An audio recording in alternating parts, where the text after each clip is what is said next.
mean, it's everything cool every single day, you know, and obviously that's a fluid, you know, kind of description, because cool is a subjective term. But with our first segment, which is the rundown segment, which is basically a, you know, 5 to 7 minute barrage of all the sort of latest goings on in sci-fi and geek entertainment, and technology and video games and comic books, in a kind of a news pack. And then we dig deeper in our feature stories and our interviews. So, I mean, it's an addictive show. It really is. I mean, the people that work on the show, they kill themselves to come up with cool ideas, and then the editors really work hard to package them in interesting and distinctive ways.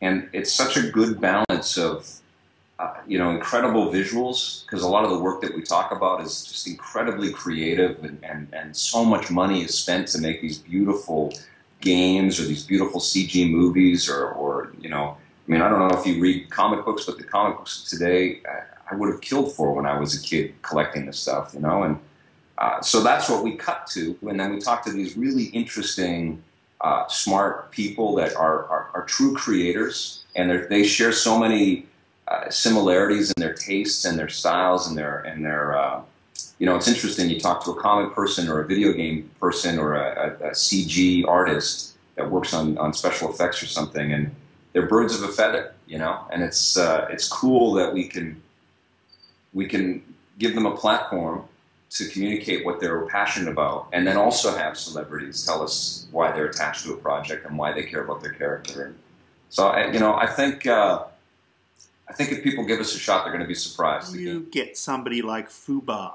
involved, and how do you attempt not to get sued on a regular basis by involving him in your program? You know what? Everybody that's come to the show has come to the show in very interesting ways, and I can tell you that being an actor, or no offense, I used to be an actor. You know, I love actors, and I love people that are professional hosts, and I know how hard that work is. But you know, I've worked really hard to try to, you know, find people on Electric Playground that are very authentic, that, you know, can handle a conversation because they're genuinely interested in the content, and they can talk with any kind of creator or any kind of creative discipline that pertains to this demographic and to these kinds of projects that we're going to cover on our programs.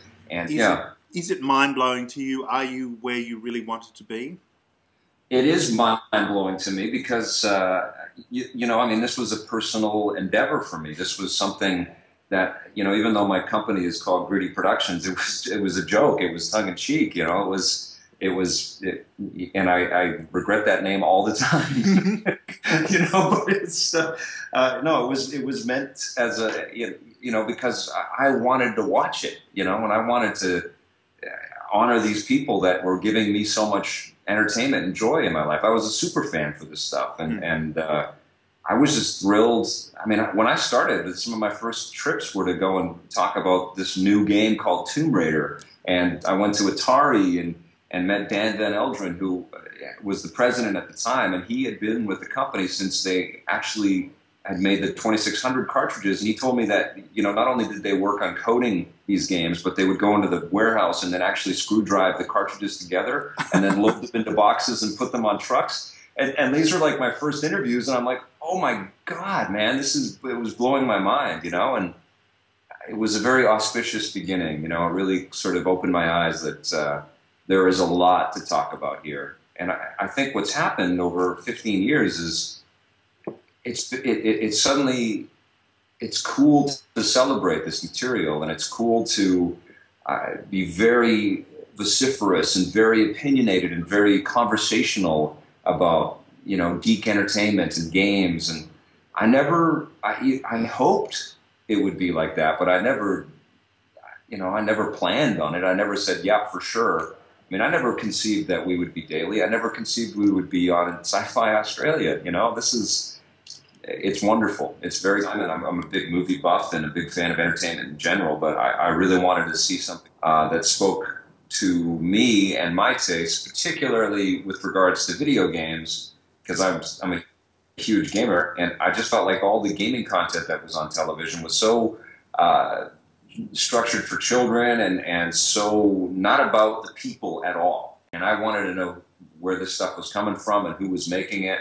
And I thought there must be other people that think about games like I do and care about games and wonder where this stuff comes from. And no one ever told me it was a bad idea. You know, nobody was really rushing to give us loads of money and pick it up and put it everywhere. But, you know, and just the fact that nobody said it was dumb kept us going. And we just kept pitching it and finding partners. And, you know, we started with 13 episode seasons and then went to 26 episode seasons and 39 episode seasons and 50 episode seasons. And now we're daily. In terms of sci-fi, I mean, Star Wars influenced everything. You know, every game designer that's on the planet. I'm here talking to you because of Star Wars. There is no question in my mind. I was blown away by that film, and Superman, the original Richard Donner Superman. All of the, you know, James Cameron work through the 80s. All of that stuff was so inspiring to so many people, and it got us. You know, it was like an explosion in our imagination. And all our collective imagination, and suddenly we dreamed of jobs like the jobs that you and I both have right now, which is incredible. But I think what happened is that those projects influenced game makers, and game makers influenced filmmakers, and suddenly we have these enormous properties like Lord of the Rings from Peter Jackson and The Matrix from the Wachowski brothers that are so overtly fantasy-driven and so much a part of, you know, not the day-to-day reality that we all live in, but feverishly, you know, hounded after, and everybody wanted to know everything about them, and they wanted to see them multiple times. And I think you can point to movies like that, and I'll tell you, one of the major catalysts for Electric Playground moving to a daily program, this was through our ongoing relationship with Rogers and G4 Canada in Canada. They saw this kind of crossing of an audience with the Grand Theft Auto 4 crowd and the Iron Man crowd, the big movie that Robert Downey Jr. was starring in. They were coming out on the same weekend, and there was a lot of speculation that they would eat into each other's marketplace and that people would choose one over the other, and one of them wouldn't have the big opening that they thought they would.